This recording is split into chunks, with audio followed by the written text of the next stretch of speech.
Shalom,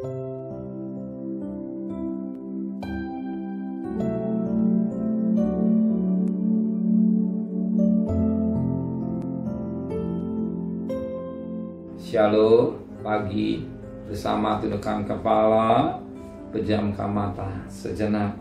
Bapa, pagi yang cerah, kami adakan mesbah keluarga, mesbah pribadi, dan kami juga rindu untuk dengarkan renungan firman-Mu. Biar firman-Mu boleh membimbing dalam hidup kami, mencelik dan mengajar, dan menjadi terang dalam hidup kami, dan kami juga boleh menaikkan doa syafaat kepada Tuhan. Haleluya. Amin. Shalom. Mari sama-sama kita akan membaca firman Tuhan 1 Timotius pasal 3. 1 Timotius pasal 3 ayat pertama sampai ayat 7. Syarat-syarat bagi penilik jemaat. Benarlah perkataan ini, orang yang menghendaki jabatan penilik jemaat menginginkan pekerjaan yang indah. Karena itu penilik jemaat haruslah seorang yang tak bercacat, suami dan satu istri, dapat menahan diri, bijaksana, sopan, suka memberi tumpangan, cakap mengajar orang, bukan peminum, bukan pemarah, melainkan peramah, pendamai, bukan hamba uang. Seorang kepala keluarga yang baik disegani dan dihormati oleh anak-anaknya. Jika seorang tidak tahu mengepalai keluarganya sendiri, bagaimana ia dapat mengurus jemaat Allah? Janganlah dia seorang yang baru mencoba bertobat, agar jangan ia menjadi sombong dan kena hukuman iblis. Hendaklah ia juga mempunyai nama baik di luar jemaat, agar jangan dia digugat orang dan jatuh ke dalam jerat iblis. Kita memperhatikan syarat-syarat bagi penilik jemaat atau gembala sidang. Ya. Ini bicara pada gembala, tapi juga bicara kita sebagai gembala dalam rumah tangga kita. Anak-anak kita bagian domba, dan terakhir kita mengembalakan diri kita sendiri. Saat ini firman Allah berbicara khusus untuk gembala, tapi juga bicara pada keluarga sebagai kepala rumah tangga. Itu gembala mengembalakan istri dan anak-anaknya. Mungkin belum menikah, masih bujangan, mengembalakan dirinya. Di sini ada kriteria yang sangat menarik, syarat-syarat yang menarik bagi seorang yang melayani Tuhan, baik diri sendiri maupun gembala dalam keluarga maupun gembala sidang.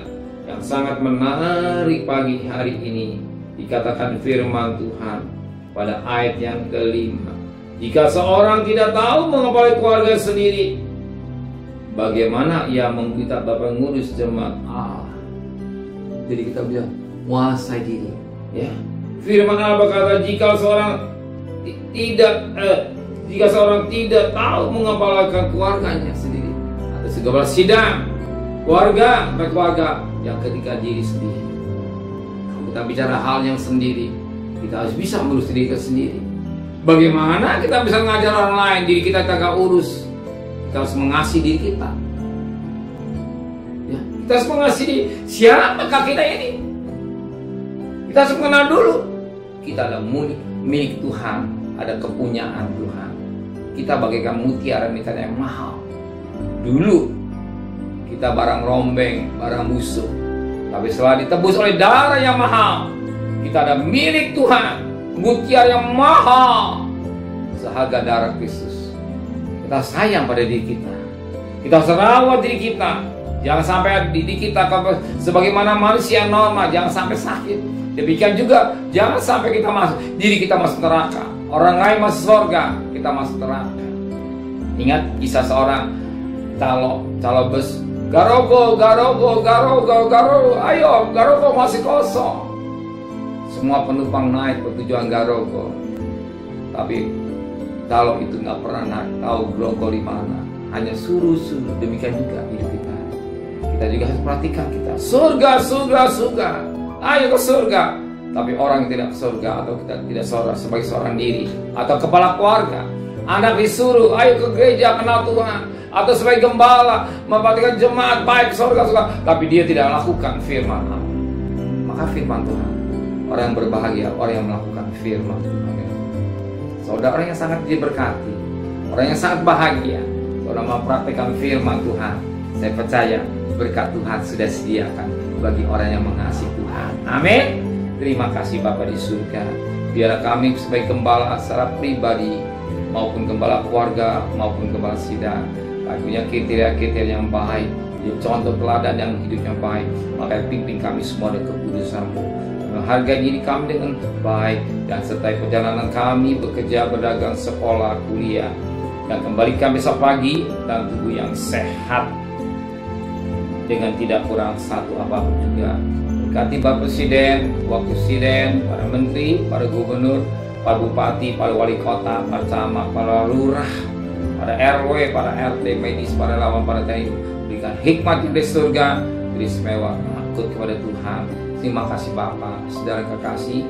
Terimalah berkat nikmat dari Allah Bapa, cinta kasih sayang dari Tuhan Yesus Kristus, dan sekutuan Roh Kudus serta saudara mulai hari ini sampai Maranatha Tuhan Yesus datang. Yang cinta Dia katakan amin. Tuhan memberkatinya.